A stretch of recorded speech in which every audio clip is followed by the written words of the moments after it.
Halo nakama, sebelumnya kita ketahui bahwa alur cerita manga One Piece ini sudah mencapai tahap perang puncak di Onigashima.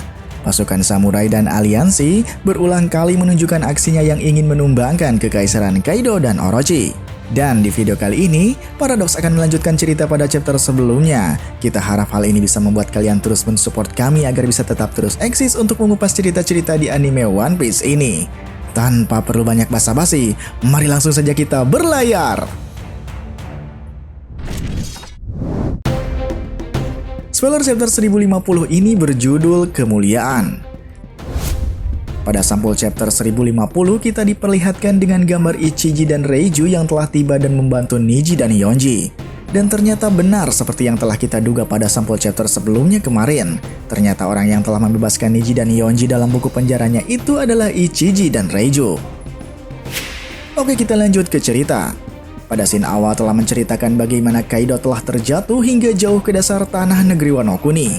Dan menurut informasi yang telah kita dapat, bahwa Kaido telah terperosok sangat dalam hingga menembus tanah yang telah mengeluarkan banyak magma di dalamnya.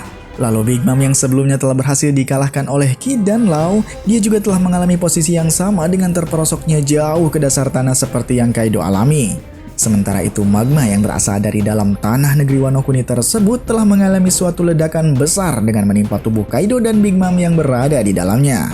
Namun kita belum mendapatkan informasi sepenuhnya atas kejadian yang telah menimpa Big Mom dan Kaido. Apakah mereka masih hidup atau tidak? Akan tetapi dengan bermandikan magma yang telah menimpa pada Kaido, seolah ini seperti karma yang harus dia alami karena telah merebus Kozuki Oden di masa lalunya. Sementara itu akibat dari ledakan besar yang telah terjadi di sana juga telah membuat beberapa pabrik senjata milik Kaido hancur. Kemudian scene beralih dengan memperlihatkan kilas baliknya Tuan Yasui bersama dengan anaknya yang bernama Otoko. Di dalam keadaan kilas baliknya tersebut, Tuan Yasui saat itu telah berani mengambil suatu resiko dengan memakan buah iblis Smile yang telah dimakan oleh anaknya sendiri.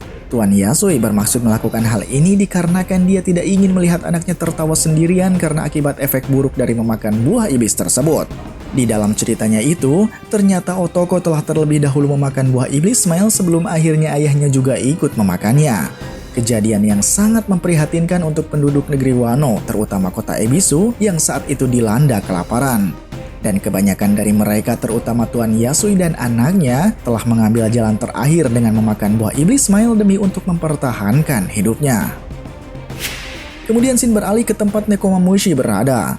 Nekomamushi yang saat itu mengetahui bahwa Luffy telah memenangkan pertarungannya, dia pun kemudian mengumumkan informasi tersebut untuk bisa tersampaikan ke seluruh wilayah pulau Onigashima.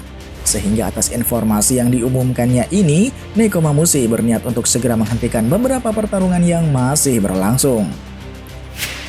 Dan scene kemudian beralih ke tempat di mana Momonosuke berada. Di dalam keadaan yang sudah kelelahan sebelumnya, saat ini rupanya dia sedang melakukan suatu perbincangan dengan Zunisa.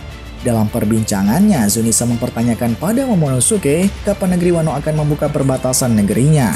Dan Momonosuke mengatakan bahwa untuk rencana pembukaan pembatasan negerinya tersebut akan tetap dilakukan namun tidak untuk saat ini.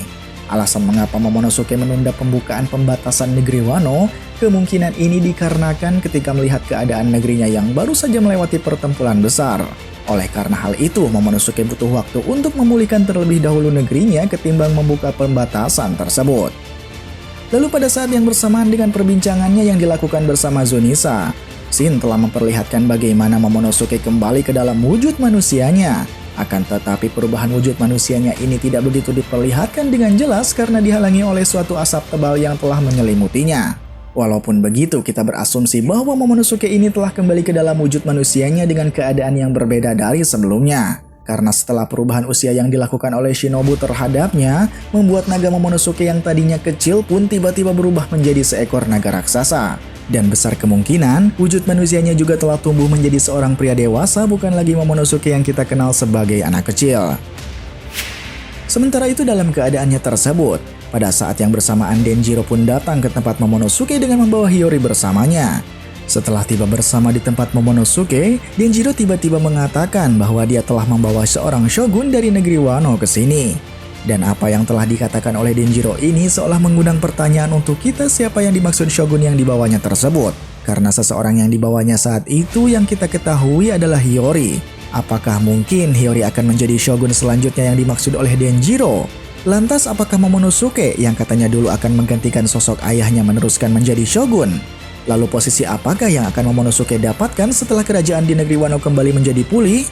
Yaps, kita masih dibuat penasaran dari ending chapter 1050 ini. Dan informasinya memang masih belum sepenuhnya akurat karena ini hanyalah seutas spoiler. Dan kita tunggu untuk pembahasan lebih detailnya setelah full chapter manga ini dirilis. Nantikan pada pembahasan video selanjutnya. Salam Paradox.